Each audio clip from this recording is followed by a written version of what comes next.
Welcome to વાઘ બકરી ચા પ્રેઝન્ટ ફૂડ કોર્ટ અને હું છું આપની દોસ્ત અને આ શોની હોસ્ટ બંસી. તો ફ્રેન્ડ્સ, દરેકને દરેક સ્ત્રી ખૂબ જ સારી રીતે જાણતી હોય છે કે અવનવી વાનગી બનાવીને પોતાના પરિવારને ખુશ કેવી રીતે રાખવા. બસ તેમને જરૂર હોય છે તો થોડાક સાથ અને સહકારની, અને આ સાથ અને સહકાર તેમને આ રસોડાથી સંપૂર્ણપણે મળી રહે છે. એટલે જ તો આજે હું તમારી માટે લઈને આવી ગઈ છું 2 ફરસાણ સ્પેશિયલ રેસિપીઝ લઈને. તો ચાલો સાથે મળીને માણીએ આજની આપણી આ ફૂડ કોર્ટની સફરને.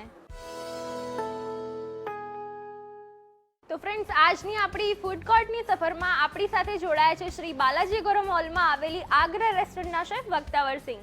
તો ચાલો તેમને મળીને પૂછી લઈએ કે તેઓ આજે શું બનાવવાના છે. Hello, good afternoon chef. Good afternoon. શું બનાવવાના છો આજે તમે? આજે બનાવવાના આપણે બેંગન ચાઇનીઝ સ્ટીક. ચાઇનીઝ બેંગન સ્ટીક બનાવવાની છે. એટલે આપણે બેંગન એટલે જે રીંગણ છે એને ચાઇનીઝ સ્ટાઇલમાં બનાવવાનું છે. એટલે એક સ્ટાર્ટર છે. તો એના માટે ઇન્ગ્રેડિયન્ટ્સ કયા કયા જોઈશે? આપણે રીંગણા લીધા છે, પછી કોથમરી છે, પનીર ખમણેલું છે, કિસમિસ છે, જીરો છે, કાજુ, મરચાં પેસ્ટ છે, તલ છે, નારિયેલ બુરો છે ફ્રેશ, પછી ચીઝ છે, ખાંડ છે, મીઠું છે, ઓરેગનો છે, ચીલી ફ્લેક્સ છે, આળ અને મેંદાની લોટની આપણે જે પેસ્ટ છે, આ ચાઇનીઝ પેસ્ટ છે બનાવેલું, બરાબર. તેલ છે એને તળવા માટે. ઓકે, તો શરૂઆત ક્યાંથી કરવાની છે આપણે? આપણે શરૂઆત પહેલાં તેલ મૂકીએ, પછી આપણે એને કરી દઈશું. આજે બનાવવાના છો એક સ્ટાર્ટર છે. હાજી. જેને આપણે ડીપ ફ્રાય કરવાનું છે. એટલે આપણે પહેલા તેલને ગરમ કરવા મૂકી દઈએ. હા. ઇન બિટવીન જે પ્રોસિજર છે એ પણ કમ્પ્લીટ થઈ જશે અને ત્યાં સુધી તેલ પણ ગરમ થઈ ગયું હશે. હા. હવે આપણે તેલ ગરમ થશે ત્યાં સુધી આપણે બેંગનની પ્રોસિજર કરીએ.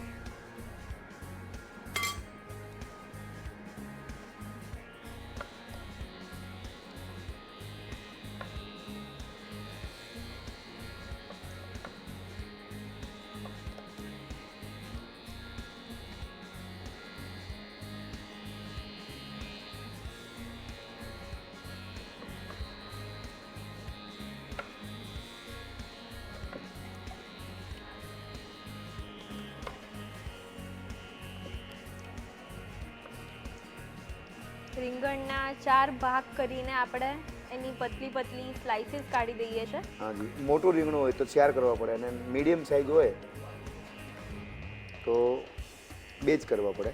ઓકે. બે કરીએ તો શું કે આ થોડુંક મોટું છે આપણી પાસે, એટલા માટે એના આપણે 4 પીસ કર્યા છે. ઓકે. શું આપણે એક મોટું રીંગણ લીધું છે, એટલે એના 4 ભાગ કરીને એની સ્લાઇસ કાપવાની છે. હાજી. પછી એની વચ્ચે શીરા પાડવા પડે. ઓકે. સૌથી પહેલા આપણે એની જાડી સ્લાઇસ કાપીએ છીએ અને એની વચ્ચે આપણે સહેજ કટ મૂકી દઈએ છીએ, જેની વચ્ચે આપણે સ્ટફિંગ ભરવાનું છે. હા.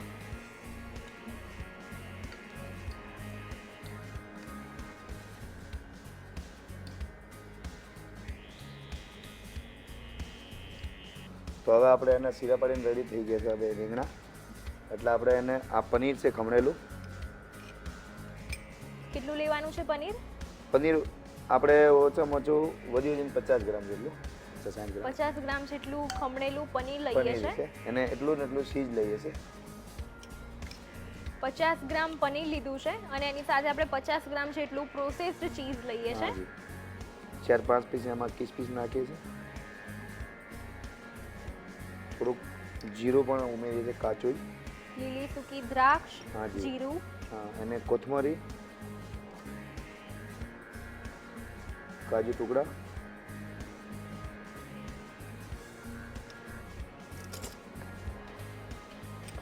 લીલા મરચાં થોડું પેસ્ટ નાખીએ છીએ. પછી થોડા તલ પણ નાખશું, લીલું નારિયેળ પણ નાખીએ છીએ અંદર 1 ચમચ જેટલું. પછી 1 ચમચ જેટલી થોડી ખાંડ નાખીએ છીએ. સ્વાદ અનુસાર મીઠું પણ નાખીએ છીએ. પછી થોડી ફલેક્સ ચીલી નાખશું. 1 ચમચી જેટલી ચીલી ફ્લેક્સ નાખીએ છીએ. હા, અને અડધી ચમચ જેટલું આરોગોના નાખીએ છીએ.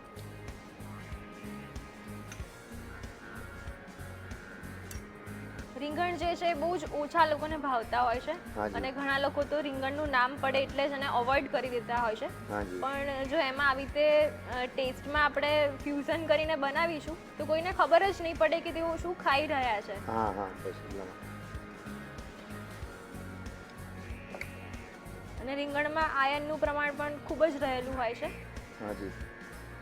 એટલે રીંગણ ખાવા ખૂબ જ જરૂરી છે. એટલે આવી રીતે આ ફોર્મમાં આપણે સર્વ કરીશું હાજી. તો બધા ઇઝીલી એને ખાઈ લેશે. એકદમ ઇઝીલી ખાશે ને એમ લાગશે કે આપણે અલગ ટાઈપમાં લાગશે અને ચાઇનીઝ જેવું લાગશે, એટલે બધાને ભાવે એવી વસ્તુ લાગે. શું?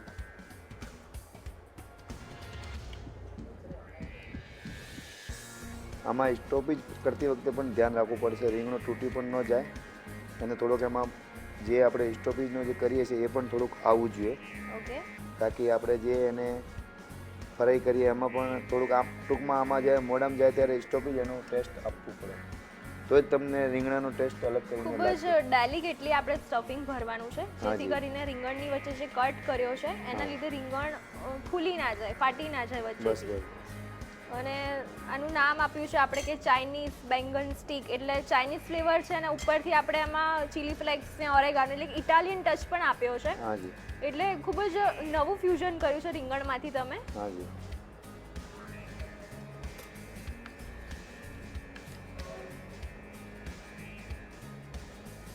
આમાં જે લોટનું જે કર્યું છે મેંદો ને આણાનો લોટ છે, કોર્નફ્લોર જેને કહીએ છીએ આપણે. ઓકે. એટલે જે આપણે દાખલા તરીકે જે બટેટાની ભજી આપણે જે ચણા લોટમાં કાઢતા હોય પણ એમાં આ રીતે કરવું પડે છે આપણે. ઓકે. એટલે આપણે મેંદા અને આરા લોટની એક સ્લરી બનાવી છે, હાજી. જેમાં રીંગણની જે સ્લાઇસ કરી છે હા. એને ડીપ કરીને ડીપ ફ્રાય કરવાની છે, હાજી. જેથી કરીને ઉપર એક સરસ મજાનું કોટિંગ આવી જશે. હાજી. અને આપણે આરા લોટ લીધો છે એટલે ક્રિસ્પીનેસ પણ એની ખૂબ જ સારી આવશે. હાજી.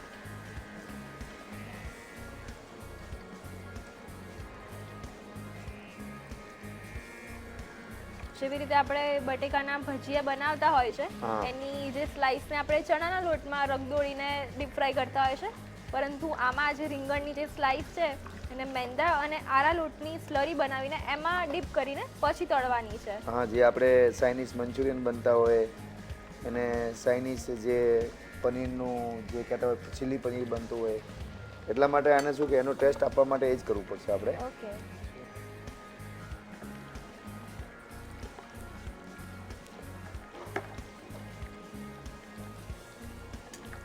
સરસ મજાનો ગુલાબી કલર આવી ગયો છે, હાજી. એટલે ડીપ ફ્રાય પણ થઈ ગયા છે. એકદમ ક્રિસ્પી પણ થઈ ગયા છે.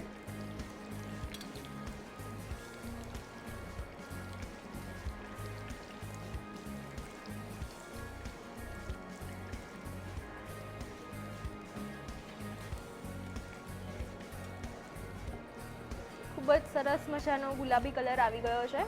હમ. અને બિલકુલ ખબર જ નથી પડતી કે આપણે આ જે સ્લાઇસ છે એ રીંગણની છે અંદર. રીંગણની છે.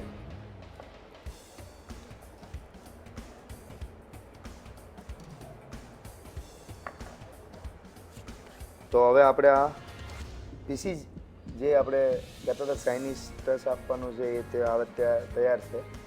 હવે આપણે એને ચાઇનીઝ ટચ આપવા માટે સોસ નાખીને આપણે રેડી કરીએ. ઓકે. એટલે રીંગણની સ્લાઇસ છે એ હવે ડીપ ફ્રાય થઈ ગઈ છે અને હવે આપણે એમાં જે ચાઇનીઝ ટચ આપવાનો છે એની પ્રોસિજર ચાલુ કરવાની છે. હા. તો શું કરવાનું છે સૌપ્રથમ? થોડુંક તેલ મૂકીએ આપણે ઓકે. અને એમાં ગુજરાતી છે એટલે જીરું નાખીએ છીએ.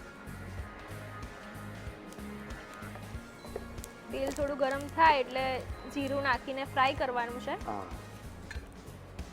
એને આપણે આ જે છે ને સોસ રેડી છે, જે ચાઇનીઝ ટેસ્ટ આપેલું છે એમાં. ઓકે. એમાં આપણે- શેફ, આ ચાઇનીઝ સોસ તમે કેવી રીતે પ્રિપેર કર્યો છે? એમાં આપણે જે ટમેટા પીસી નાખીએ છીએ આપણે, પછી જે કાશ્મીરી ચીલી હોય છે ને એને પલાળીને આપણે પીસી નાખીએ છીએ. એને એમાં જિંજર કાપેલો, પછી લસણ કાપેલું બધું પેસ્ટ ઝીણું ઝીણું કાપી આપણે સંભાળીને પછી એમાં નાખી દઈએ આપણે. અને પછી થોડાક ટામેટાનું જે સોસ આવે, ટામેટા આપણે પીસીને રાખીએ, ટોમેટો કેચઅપ, એને જે લસણ અને અદરક સાતરાઈ જાય પછી એમાં અંદર બ્લેક ચીલી નાખી દઈએ આપણે, ઓકે. જે આપણે પલાળેલી ટૂંકમાં જે રેશમ પટ્ટા જેવી મરચું આવે છે એને કાશ્મીરી મરચું કહે છે, જે તીખું ન હોય એને પલાળ્યા પછી જે રેડ થઈ જાય એકદમ, એટલે આપણે કલર યુઝ નહીં કરવું પડે. શું એટલે આપણે કાશ્મીરી મરચું અને રેશમ પટ્ટા મરચાંને પલાળીને એની પેસ્ટ કરીએ છીએ અને પછી આપણે લસણ પલાળીને એને પીસી નાખીએ મિક્સરમાં, પછી લસણ અદરક બધું સાતરીને પછી અંદર રેશમ પટ્ટા નાખી દઈએ, થોડુંક ટામેટાનું સોસ નાખીએ અને થોડુંક ટામેટા આપણે કાચા પીસીને એ પણ નાખીએ, એટલે એનું જે આવે પછી અંદર થોડું વેનિગર ને ઓકે અજીના મોટો ને એવું બધું નાખી દઈએ છે. જો આ તૈયાર હોય એટલે એમાં પછી બહુ પ્રોસીજર કરવાની જરૂર ન એટલે પડે. તેલની અંદર જીરું ફ્રાય થાય એટલે આપણે આ પેસ્ટ નાખીએ છીએ હાજી. અને 1-2 મિનિટ કૂક થાય એટલે આપણે જે રીંગણની સ્લાઈસ બનાવી રાખી છે હાજી એને અંદર સોતે કરવાની છે, હાજી એટલે જેથી કરીને એ સોસની જે ચાઇનીઝ સોસની જે ફ્લેવર છે એ રીંગણની અંદર આવી જશે. હાજી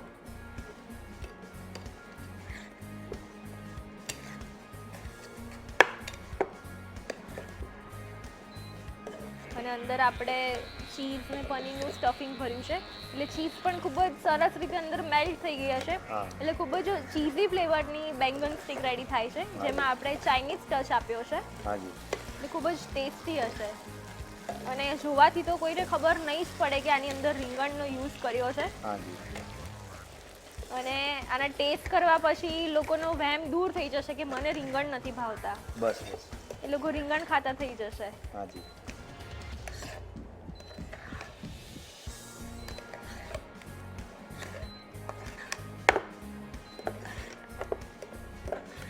ચાઇનીઝ સોસમાં આ જે રીંગણની સ્લાઇસ છે ને એકદમ કોટ કરી લેવાનું છે હાજી અને કેટલી વાર સુધી આમાં એને કૂક થવા દેવાનું છે? બસ રેડી થઈ ગયું છે, એની અંદર ખાલી મિક્સ થઈ જાય ચારે બાજુથી એટલે આપણે આમ રેડી થઈ જાય, કારણ કે સોસ રેડી છે આપણી પાસે, આ ડીપ થઈ ગયા છે. ઓકે. શું તો આ ડીશ તો તૈયાર થઈ ગઈ છે, હવે આપણે એને સર્વ કરશું. ઓકે. હાજી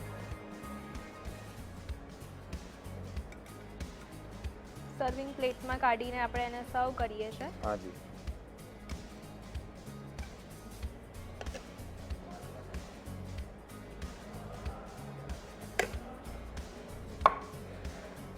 અને હવે આપણે કોથમીરથી ગાર્નિશ કરવાનું છે. હાજી કોથમીરથી ગાર્નિશ આપી દઈએ, એને